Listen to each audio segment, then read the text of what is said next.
Hey team, leaders love Gen Z. So what makes them cool to have on the team? Been doing a lot of work with Gen Zs lately and God, I love them. I somewhat enjoy generational talk, and then on the other hand, I think it is painful to listen to people classifying individuals by an age range that they just happened to be born into. The nature-nurture debate comes into play. There have to be parts of life and work around us that influence our thinking, what is important to us and the way we interact and work. For this discussion, let's entertain the intergenerational discussion. Many leaders now, by age, are Gen X or boomers.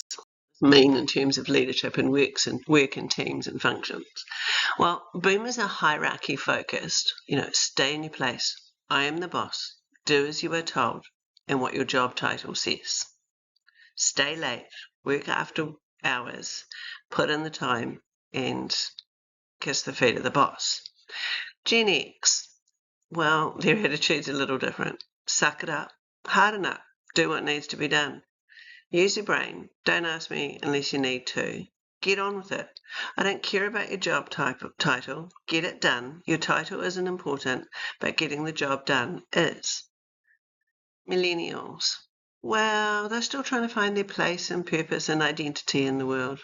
There is a lot of talk about how they are trying to impress, and they hesitate to make decisions and hesitate to change. Well, they actually change, or indecisive in a change. They change to fit in a group who are trying to work out who they are as leaders and on the team. Gen Zs are the workforce now. They are the biggest in numbers and growing. The reality is that they aren't going anywhere. And we need to learn what they need, what they bring, and how they are really valuable players on the team. I listened to a boomer leader present recently, and I quote, "They are the sandpaper of my leadership." We take this negatively and as a criticism, or as I see it, what a great leader. He can see that the Gen Zs are rubbing the rough edges off the Gen Xs and boomer leaders, smoothing them out and making them even better leaders than they are. Gen Zs are carers, committed to being good to people and a cause. They're intelligent, they're responsible, they're deep thinkers. They have a much better work-life balance than those that went before them. Their health is better. They're better at financial management. They find fun. Alcohol features in a better life balance. Life is more meaningful. I don't know, and people are more important. They can be seen as soft, but what's wrong with that? They want to engage and they want to do things that matter. They are also willing to speak up, to walk away from things, to back themselves and their values. As leaders, what we need to know and learn if we want to build great workplaces and teams of good people is to learn about these guys. They want to be heard. Listen to them. They are super coachable and have great ideas. They're quite wise. Communicate, open up, explain, listen to reasons and feelings. Feelings count. Give flexibility where possible, workspaces and timing. They can and will get the work done and actually lead a lot less oversight than you think. You can trust them, most of them. Look at the package you offer outside just salary. Offer flexible working times and workspaces, a gym membership or travel to work. Clarity. Avoid ambiguity. It is not depreciated. Be totally clear about expectations. Be available to check in and then let people get on with things. Get to the point. Say what you need. Say what you need to say and then listen to the responses. Make the job interesting. Create teams. Ask for input.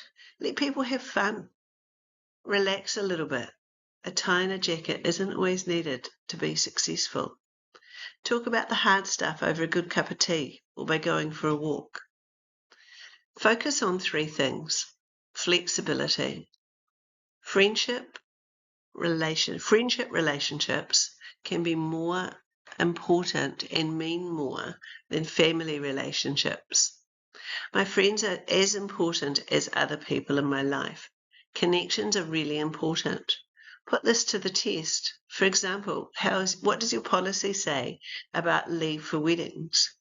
Many policies restrict people to family occasions. What does your policy say? Does that mean that they can't go if one of my closest friends is getting married? But they're my tribe, and my tribe are important to me, and as important to me as my work is, probably more. I'll probably go anyway and hate you for not approving it, and if you do approve it, I'll be more committed and more loyal than ever. Hierarchies. They speak out and speak up and will tell you if it's wrong. Eliminate the power structures and you'll be far more successful, and create opportunities to talk, to give and to receive genuine feedback. Explain why. And finally, well-being. Weekends should be protected. Well-being is important. Friends and family and the rest of life is as important as my work. Not more, not less.